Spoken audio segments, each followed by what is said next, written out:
El Perú cuenta con una superficie de 1.285.000 kilómetros cuadrados, siendo uno de los 20 países más extensos del mundo.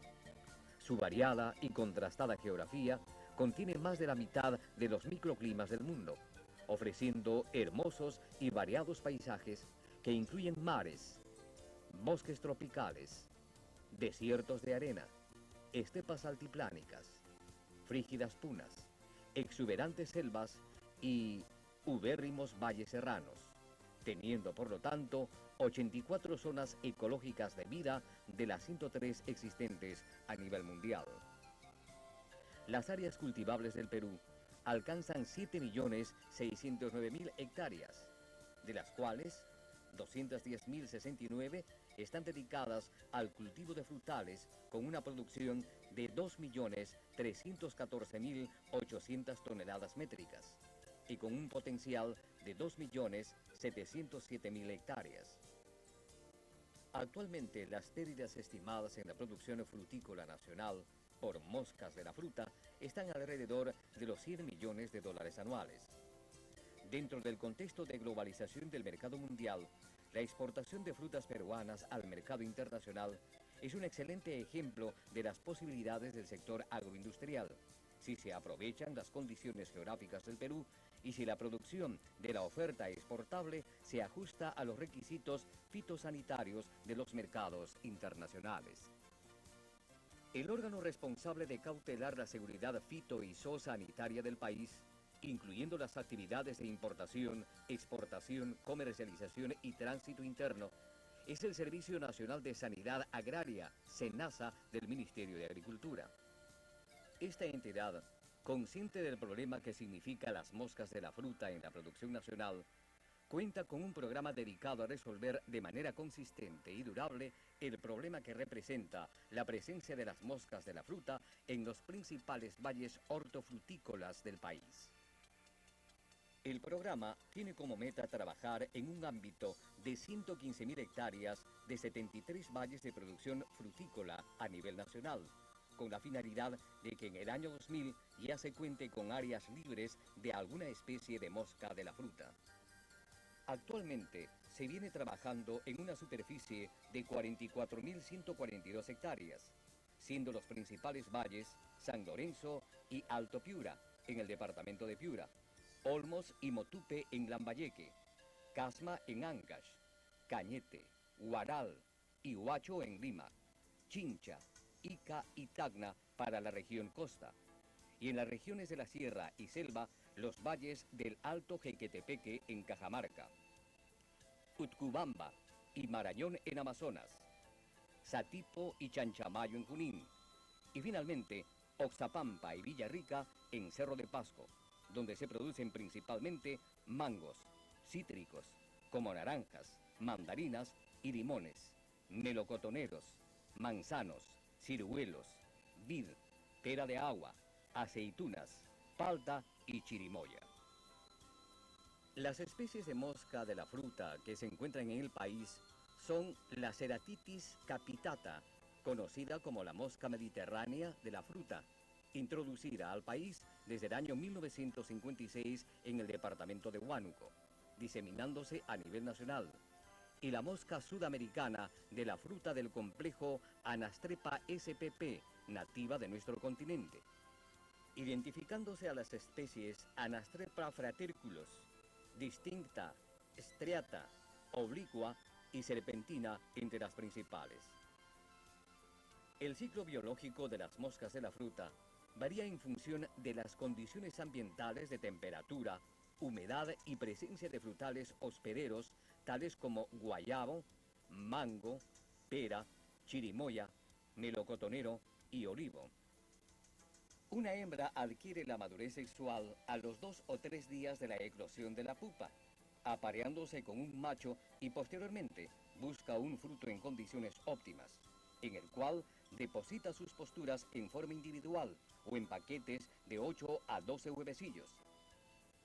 Dependiendo de la especie de la mosca, una hembra oviposita de 300 a 800 huevecillos en toda su vida.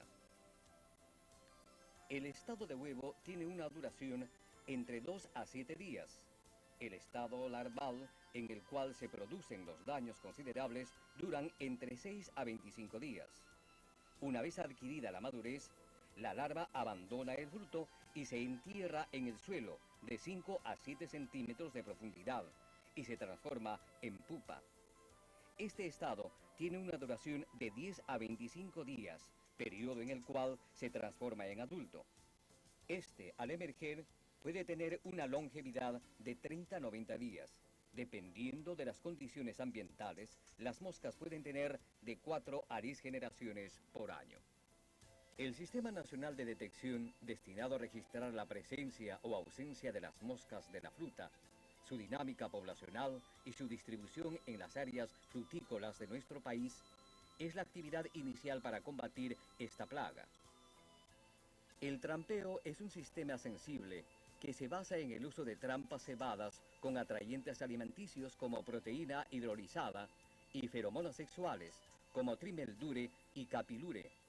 Acciones que permiten conocer la presencia o ausencia de las moscas de la fruta, delimitando las áreas infestadas. La red oficial de monitoreo se encuentra instalada en todo el país, contando con 9.446 trampas a nivel nacional, siendo los departamentos de mayor influencia en el sistema de monitoreo Piura, Lambayeque, Lima, Ica y Tacna para la costa, Arequipa, Cajamarca y Cusco en la sierra y finalmente en la selva, Amazonas, Junín y Cerro de Pasco. Los principales tipos de trampas utilizados en la red de monitoreo son la Magfire, para la detección de especies del género Anastrepa spp, y las trampas Jackson y Steiner para la detección de la Ceratitis capitata, cuyas lecturas nos permite determinar el índice poblacional MTD, capturadas por trampas revisadas en un periodo de días expuestas en el campo. La recolección de moscas de cada trampa pasa al laboratorio de trampeo con la finalidad de evaluar la población de moscas nativas y estériles. Las estériles son identificadas por ser fosforescentes a la luz ultravioleta. Como actividad complementaria al trampeo y herramienta de detección, tenemos el muestreo de frutos como método seguro para determinar las especies frutícolas hospederas de la plaga. Asimismo, esta acción nos indica el porcentaje de infestación o daño, y en los programas de liberación de insectos estériles nos sirve para evaluar las estrategias de erradicación planteadas. Los frutos colectados en el campo llegan al laboratorio de muestreo debidamente etiquetados, indicando el lugar de donde proceden. Luego son pesados y disectados con la finalidad de verificar la presencia o ausencia de larvas de moscas de las frutas. De acuerdo a las evaluaciones, se obtiene el índice poblacional MTD, que permitirá desarrollar las distintas estrategias para disminuir la presencia de la plaga. Como paso previo para bajar los altos niveles poblacionales y luego implementar las actividades de liberaciones de insectos estériles y controladores biológicos, el programa ha desarrollado el manejo integrado de moscas de las frutas, el cual es difundido mediante diferentes técnicas de comunicación a los productores frutícolas de las diferentes zonas del país. Los fruticultores deben realizar, en coordinación con los técnicos del programa, las estrategias de control cultural y mecánico, que consiste en prácticas agrícolas que contribuyen a reducir las poblaciones de una plaga. Para este control se planifican las acciones de recolección y entierro de frutos y rastrilleo del suelo para eliminar larvas y pupas respectivamente, raleo de árboles y periodos de campo limpio para evitar la permanencia de alimento y sustrato de oviposición a los adultos, y finalmente podas de sanidad y fertilización balanceada para tener plantas vigorosas y tolerantes al ataque de plagas y enfermedades. El control químico se debe realizar al registrar la presencia de un adulto por trampa, debiendo proceder a utilizar inmediatamente cebos tóxicos a base de un insecticida como sustancia letal y una proteína hidrolizada como atrayente alimenticio, así como la instalación de trampas caseras y motas matadoras, con la solución indicada a una densidad de 0,1 por cada 10 árboles. En el Valle de Tacna se realiza aplicaciones químicas al suelo con la finalidad de eliminar estados inmaduros u gusanos de la mosca de la fruta. Para el proceso de erradicación, el Servicio Nacional de Sanidad Agraria, SENASA, viene ejecutando la construcción e implementación de 2 laboratorios con irradiadores de cobalto 60, ubicados en Piura, al norte del país, y al sur, en Arequipa, cuya función será la misma que se ejecuta en el laboratorio de La Molina, que permite al programa hacer uso de la técnica de los insectos estériles como modalidad de control autocida de las moscas de la fruta. La técnica consiste en la cría masiva de la plaga en condiciones de laboratorio, en la esterilización de su pupa mediante el uso de irradiación ionizante y en la liberación de los insectos estériles en áreas definidas para combatir la plaga. Cuando las poblaciones estériles liberadas abruman a las poblaciones nativas, las posibilidades de cruzamiento con individuos fértiles quedan prácticamente excluidas, obteniendo como resultado la extinción de las poblaciones nativas. Como medida de control, se liberan un promedio semanal de 2.000 a 4.000 moscas estériles por hectárea y dependiendo del índice poblacional del valle. Los controles de trampeo diario MTD han tenido una fluctuación desde el inicio del programa, obteniéndose los siguientes resultados en los principales valles.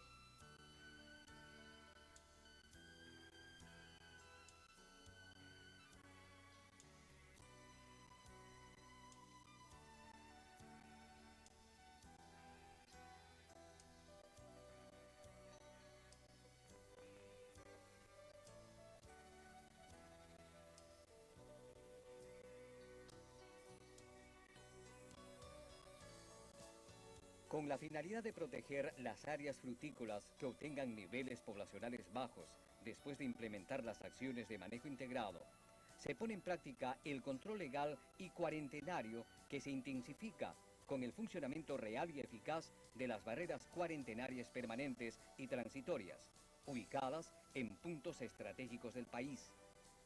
En estas barreras, los vehículos de transporte de carga de productos alimenticios son sometidos a tratamientos de fumigaciones. Asimismo, los vehículos de pasajeros y equipajes se someten a los procesos de inspección, decomiso y fumigación en caso de ser necesarios. Es necesario resaltar la importancia de la producción de los frutales en la economía del país, por ser una actividad rentable, sobre todo cuando los cultivos son conducidos con una tecnología apropiada para la obtención de buenas cosechas, suficientes para el consumo interno y para la exportación.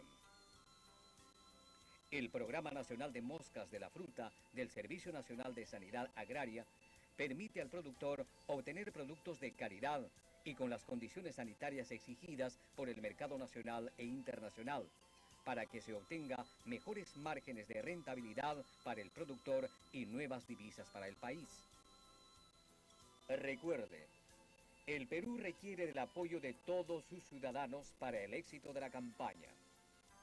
El Programa Nacional de Moscas de la Fruta, el Servicio Nacional de Sanidad Agraria y el Ministerio de Agricultura están abriendo nuevos mercados para la exportación de frutas en beneficio de los fruticultores.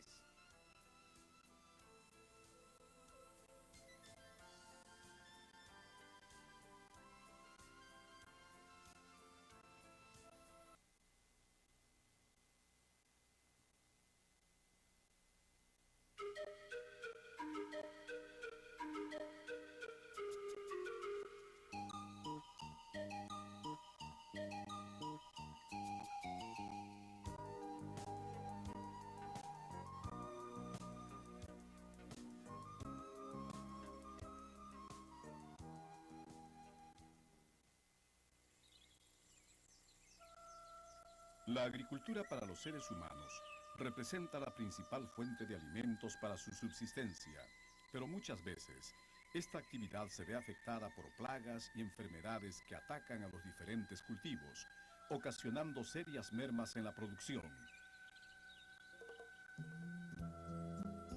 A nivel mundial, unos 88 países sufren deficiencia alimentaria, de los cuales 9 están ubicados en América Latina y el Caribe. En nuestro país, el Perú, la producción de alimentos se ve mermada por la acción de plagas y enfermedades en el orden del 35% en el campo y 10% en almacén. El uso intensivo durante décadas de control químico ha ocasionado graves problemas en la agricultura, produciendo desequilibrios en los agroecosistemas y provocando la resurgencia de las plagas ya tratadas. Asimismo, contamina el medio ambiente, llámese aguas, suelos, flora y fauna, y sobre todo, la presencia de residuos tóxicos en los productos agrícolas de consumo. Estos hechos ponen en evidencia la necesidad de promover tecnologías alternativas, las cuales existen y se encuentran en constante desarrollo. Con la finalidad de mejorar el estado fitosanitario de los cultivos en nuestro país, el Ministerio de Agricultura, a través del Servicio Nacional de Sanidad Agraria, SENASA, crea el Programa Nacional de Control Biológico. Su personal profesional está altamente calificado para cumplir con el rol de impulsar el uso de los controladores biológicos como una alternativa de reducir el daño que ocasionan las plagas en los cultivos de importancia económica, como son algodón, cítricos, caña de azúcar, maíz, arroz, olivo, espárrago, tomate, café, plátano y papa en campo y almacén.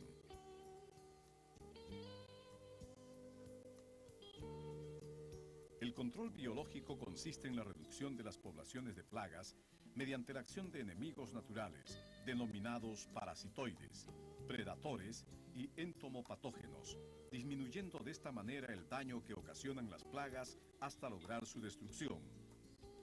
Para cumplir este objetivo, el SENASA cuenta con el Centro de Control Biológico, antes CICIU, el cual actualmente se constituye en el soporte técnico del programa. Actualmente, el programa ha implementado 103 laboratorios a nivel nacional que se dedican a la producción de insectos útiles o entomopatógenos. Estos laboratorios se vienen constituyendo en empresas privadas de control biológico. Para el buen funcionamiento de esta red, el Centro de Control Biológico capacitó a 360 profesionales y técnicos de las 24 subregiones agrarias del país en técnicas de producción y aplicación de los biocontroladores. La capacitación en el Centro de Control Biológico es un programa permanente y está al servicio de todos los interesados.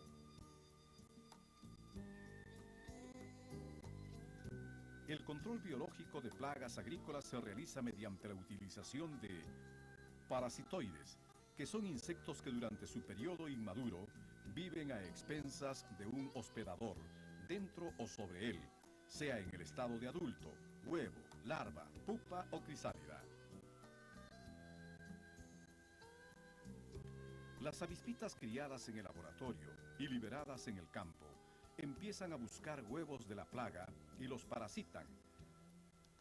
De esta manera, se logra que no madure el huevo de la plaga, sino que al haber sido parasitado, da origen al nacimiento de nuevas avispitas que buscarán nuevos huevos para poder desarrollarse y mantener un control natural del campo. Otra forma de control biológico son los predatores, insectos benéficos que consumen más de un insecto dañino a la agricultura durante su etapa de vida. El predator utiliza a la plaga como su alimento cotidiano, haciéndolo en algunos casos en sus estados inmaduros y en otros en su estado de adulto.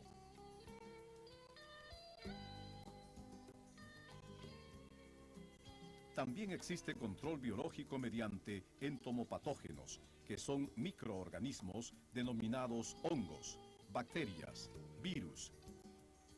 que se desarrollan a expensas de los insectos dañinos a los cultivos, causándoles enfermedades hasta producir la muerte de la plaga.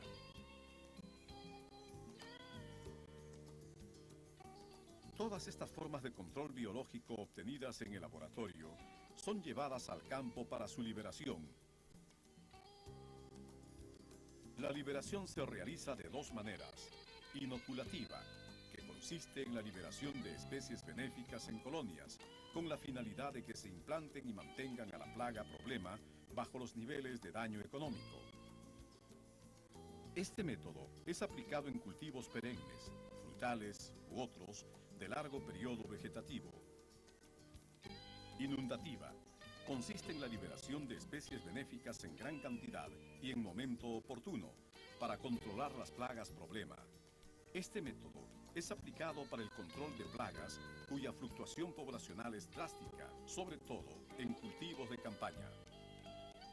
Debemos conservar las especies benéficas nativas o naturalizadas que se encuentran en los campos. Para lograrlo, los técnicos realizan evaluaciones periódicas y el uso adecuado de medidas de control. El Centro de Control Biológico, como soporte técnico del Programa Nacional, cuenta con la infraestructura necesaria para desarrollar los diferentes métodos de producción de biocontroladores. Asimismo, cuenta con terrenos de cultivo donde se realizan las comprobaciones y la eficacia de las especies producidas.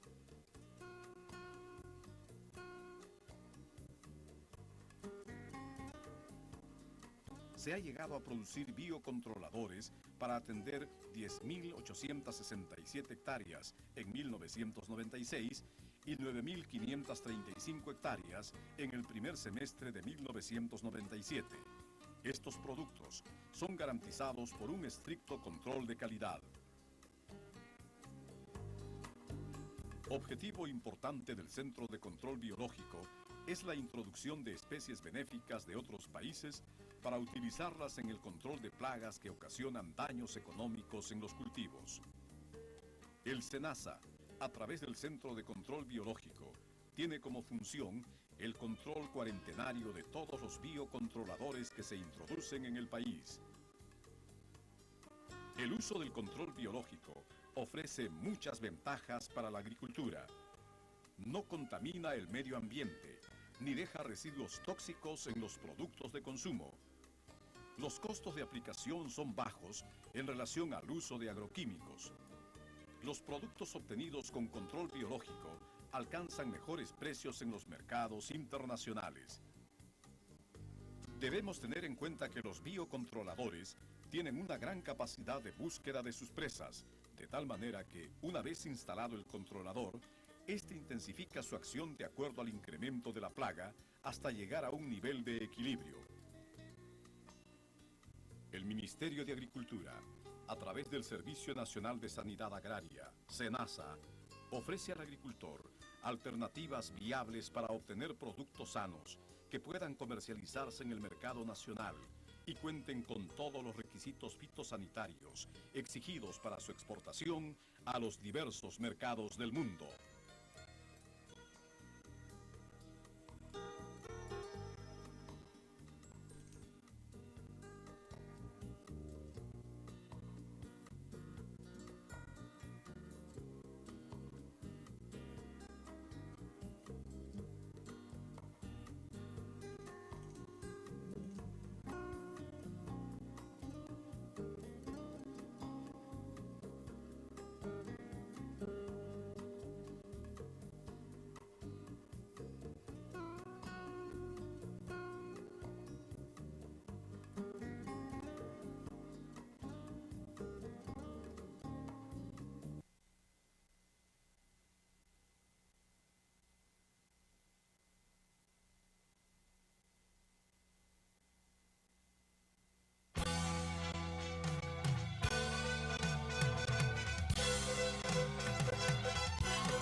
Las ventajas que tiene el Perú, concordante con su ubicación geográfica y 84 zonas de vida natural, de 102 identificadas en el mundo, hace factible producir durante todo el año una diversidad de productos agrícolas.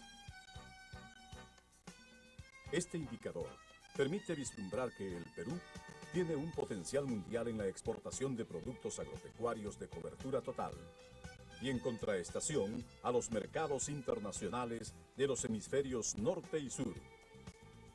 El palto, que produce un fruto de exquisito sabor y aroma y de alto valor nutritivo, tuvo como punto de partida México y de allí se extendió a América Central y América del Sur.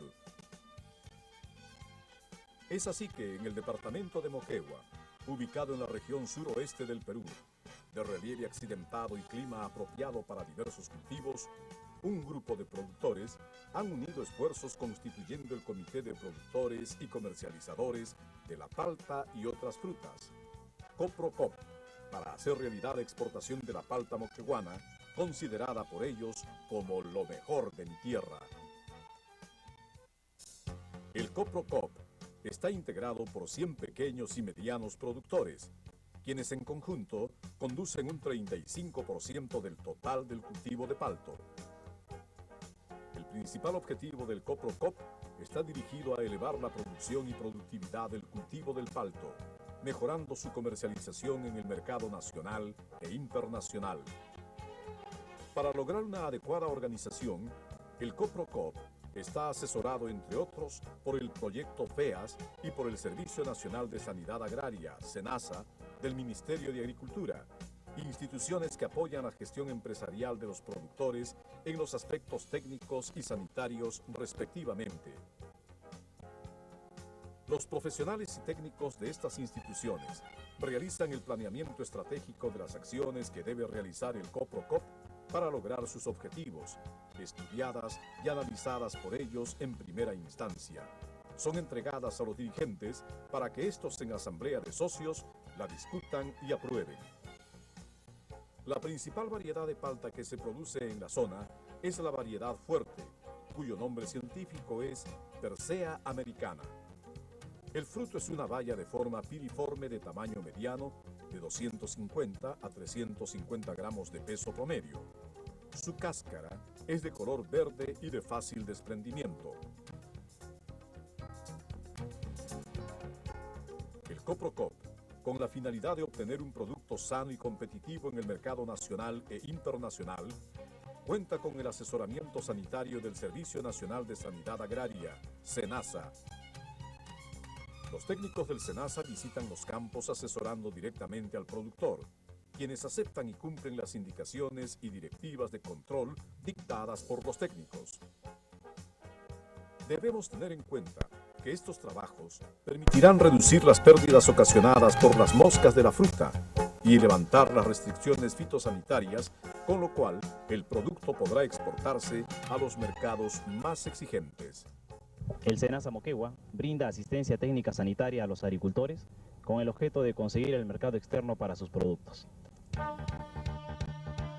La cosecha del producto se realiza en las primeras horas del día, por ser las temperaturas más adecuadas, de una manera tecnificada, ya que los socios del COPROCOP cuentan con los implementos necesarios para realizar una buena labor de cosecha, donde el producto es bien manipulado para conservar su calidad. Del 100% de la cosecha de palta en el departamento de Moquegua, el 25% pertenece a los socios del COPROCOP. La cosecha obtenida pasa al centro de acopio del COPROCOP. El productor entrega la cosecha en cajas debidamente identificadas y pesadas. Se inicia el proceso de post-cosecha con la limpieza del fruto. La selección se ejecutará considerando la forma, tamaño y apariencia según las características de la variedad, descartando las que no reúnan las condiciones necesarias. La clasificación se realiza de acuerdo al requerimiento del exportador o a las normas del país de destino. Acabado el proceso de selección y clasificación, el empacado debe ser rápido, ordenado y debidamente organizada la colocación de cada una de las frutas en el empaque, de modo que se note la calidad del producto. Según las exigencias del comerciante o exportador, se procederá a etiquetarse individualmente a cada fruto o simplemente a cada una de las cajas.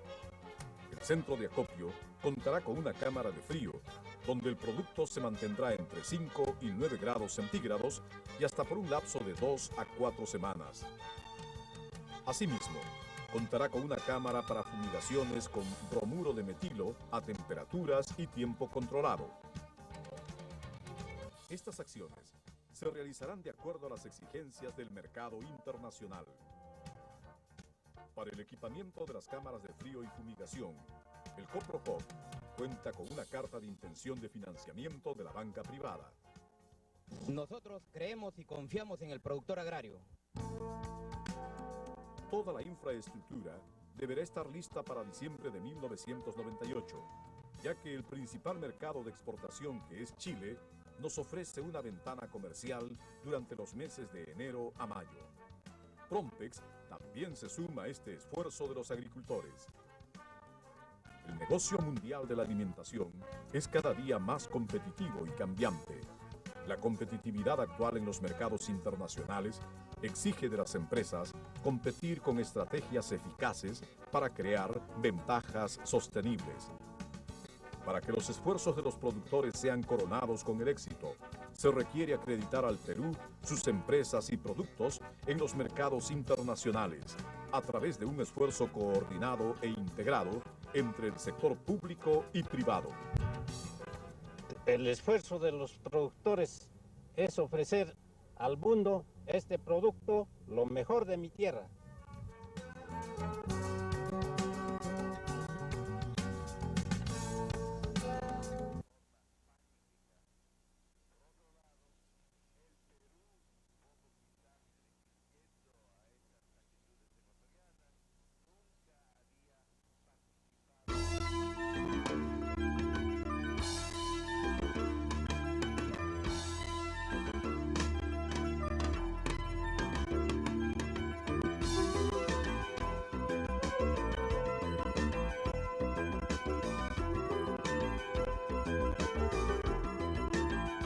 Valle del río Apurímac N, ubicado en el límite de los departamentos de Ayacucho, Cusco y Junín, en el Perú, cuenta con una superficie agrícola de 208.336 hectáreas, y de estas, 32.589 corresponden a cultivos permanentes. El cultivo del cacao significa el 52% de las áreas de cultivos permanentes, con 17.000 hectáreas, y se constituye en una de las principales actividades económicas del valle. El 48% restante de cultivos permanentes está representado por el café, el cultivo del plátano y zonas dedicadas a la producción de cítricos. Las familias que dependen económicamente de estos cultivos son aproximadamente 9.000, de las cuales el 10% pertenecen a familias de comunidades nativas existentes en la zona. Este cultivo, debido a diversos problemas que atravesó el país, fue abandonado en grandes extensiones, pero gracias a las acciones realizadas por el gobierno, se logró que el agricultor volviera nuevamente sus ojos al cultivo más representativo de la zona, el cacao. Pero la sorpresa que aguardaba al agricultor fue grande, ya que por la falta de control y el abandono de los cultivos, se había presentado la enfermedad conocida como moniliasis del cacao. Esta enfermedad causa grandes pérdidas en el cultivo y, como consecuencia directa, afecta el ingreso económico de los agricultores.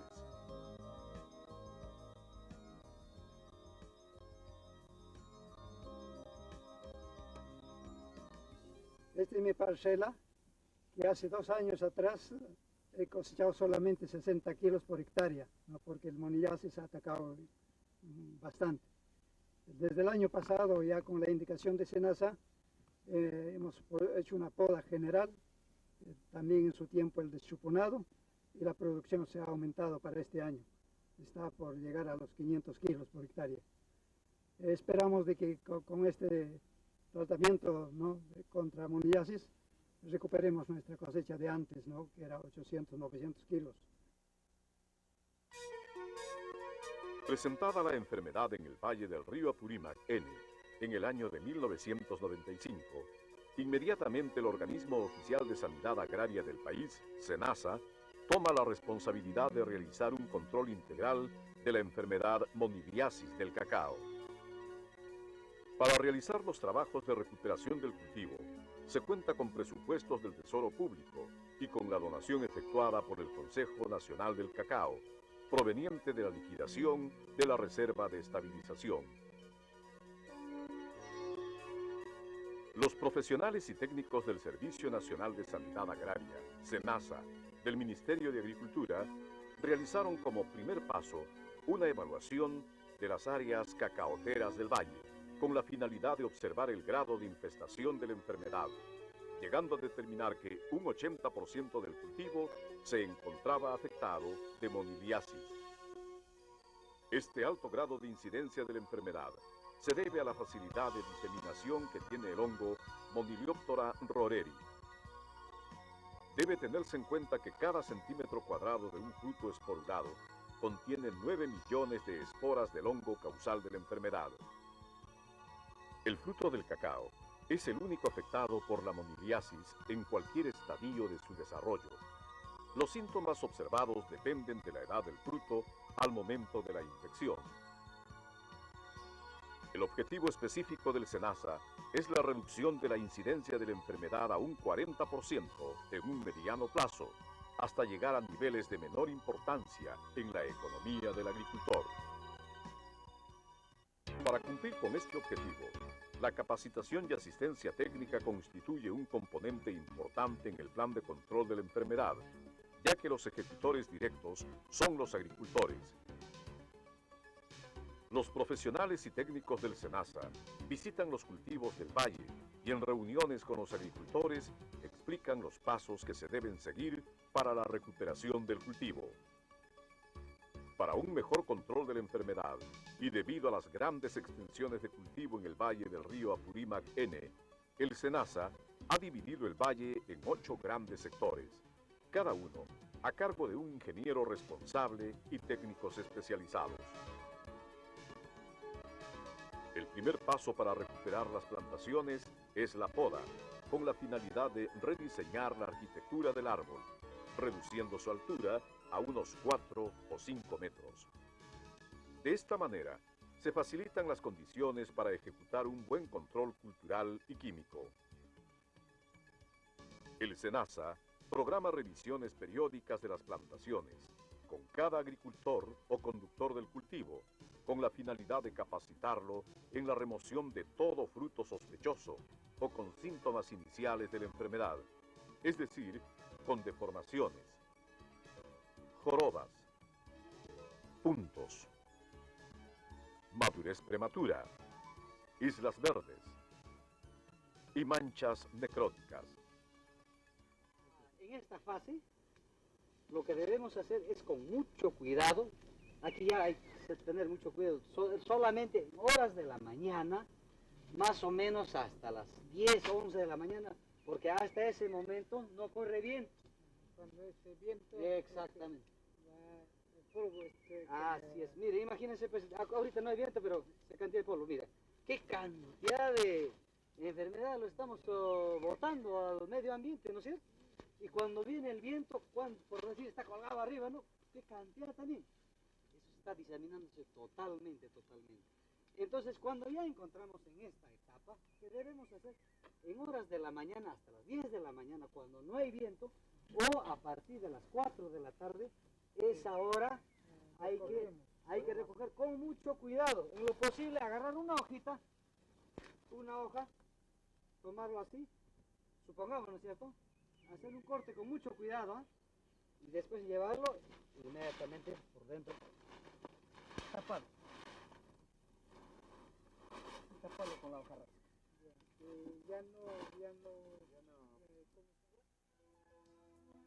De no tener cuidado en esta acción, el propio agricultor estaría siendo un medio de propagación de la enfermedad. Posteriormente a la poda, debe realizarse el deschuponado, es decir, escoger las ramas que deben quedar en el árbol. Estas ramas se denominan plagiotrópicas, que son las que van a producir fruto, y se eliminan las ortotrópicas, que crecen verticalmente y no son productivas. Todos estos cuidados nos dan un margen de seguridad para obtener una buena cosecha del producto, la cual, bien efectuada, ayuda al mantenimiento de la productividad del cacao. La constitución del cacao está por tercio. Tercio inferior, tercio medio y tercio superior. Cuando nosotros hacemos la bajada de copa o cortamos las copas grandes, ¿qué hacemos? ¿Con qué finalidad? Para que todos los nutrientes bajen al tercio medio. En el tercio medio es el que el cacao mayormente debe dar su fruto. Cortamos, todo el vigor baja aquí. Aquí se va a cargar el próximo año, entonces es fácil el manejo, ¿no es cierto? La cosecha se debe realizar con tijeras de podar y nunca retorcer las mazorcas, ya que el corte del pedúnculo del fruto debe hacerse lo más pegado a la base de la mazorca, con la finalidad de no malograr el cojín floral. La quiebra de la mazorca puede llevarse a cabo de 3 a 4 días después de la cosecha amontonada. Al momento de sacar las almendras, se deben desechar las tripas o placentas. Luego de obtenido el producto, comienza el proceso de fermentación, que es el responsable del verdadero sabor y aroma que debe tener el chocolate. La fermentación debe realizarse en cajones de madera por varios días. Los 2 primeros días no debe moverse el mato de cacao. Al tercer y cuarto día, se procede a mezclar bien los granos de cacao para uniformizar el fermentado. La etapa de fermentación varía de 4 a 6 días, dependiendo del clima. El secado es la etapa del beneficio del cacao en que se completa la fermentación y se desarrolla un mejor sabor y aroma. El secado natural del cacao al sol es el método más común de nuestro medio. Una vez recolectado y almacenado el cacao, es transportado a diversas fábricas del país para su proceso industrial.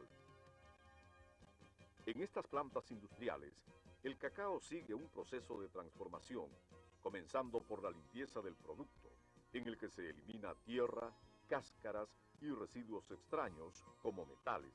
Estos últimos son retirados por medio de un potente imán.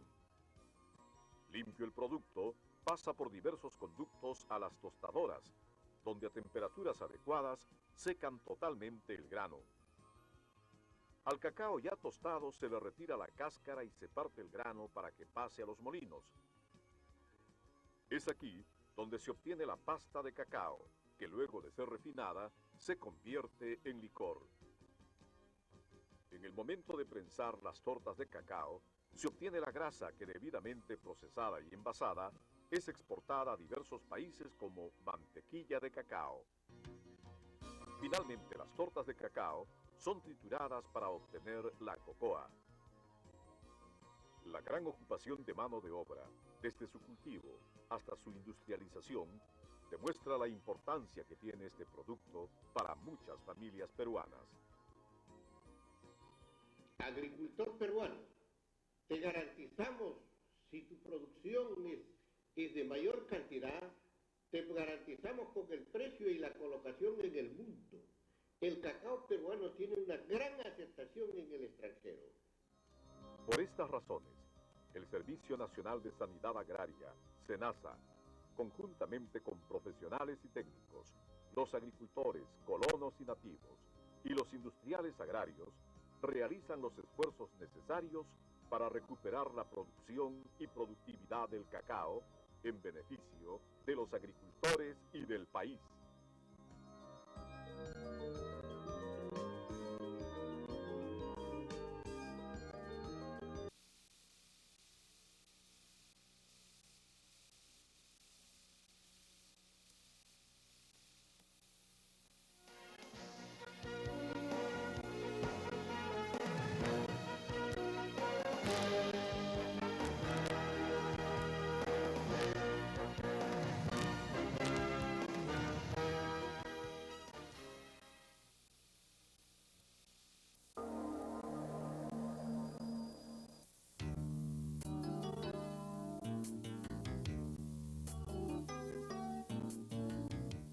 El Perú cuenta con una superficie de 1.285.000 kilómetros cuadrados, siendo uno de los 20 países más extensos del mundo. Su variada y contrastada geografía contiene más de la mitad de los microclimas del mundo, ofreciendo hermosos y variados paisajes que incluyen mares, desiertos de arena, frígidas punas, exuberantes selvas y fértiles valles serranos. La costa peruana es una faja de tierra entre los Andes y el mar, en donde el agua es el más escaso y preciado don natural. En esta zona se producen los espárragos peruanos, en tierras que en su mayor parte fueron ganadas al desierto mediante costosas irrigaciones o bombeo de agua del subsuelo. El clima de la costa peruana es excelente para la producción de espárragos, factor que junto con los trabajos de desarrollo y selección genética explican el aprecio y acogida que ha alcanzado en los principales mercados del mundo. Pero el esfuerzo de ganar tierras al desierto para sembrar espárragos hace muy costosa la producción. El mayor problema social en el Perú es el desempleo. Según las cifras oficiales, el 85% de la población económicamente activa carece de trabajo o gana menos del mínimo vital. Porque su producción demanda mayor necesidad de mano de obra y porque gran parte de las 20.000 hectáreas dedicadas a su cultivo fueron ganadas al desierto, el espárrago contribuye a la solución del problema del excesivo desempleo existente en el Perú. Se producen 100.000 toneladas anuales para la exportación. Miles de campesinos trabajan en su cultivo y en las plantas conserveras laboran hombres y mujeres.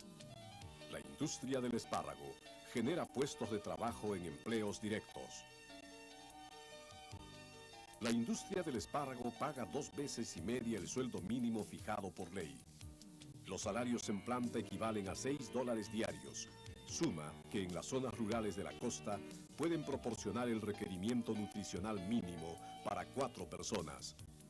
Los trabajadores del sector tienen por ley seguro de salud y se distribuye entre ellos, también por ley, el 10% de las utilidades anuales de la empresa. El 72% de los espárragos peruanos son producidos por cooperativa y micropropietarios, cuyas parcelas tienen en promedio 2 hectáreas de extensión que se cultivan como unidades de producción familiar. Me dedico ahorita actualmente a la siembra del espárrago porque lo veo como más rentable, ya que su cotización es en dólares. Primero sembraba para llevar bien chala, alberja, tomate, pero como no hay un mercado asegurado y también como no tenemos un agua que es asegurada, a veces hay años de sequía y la planta, esta planta es bien resistente a la sequía.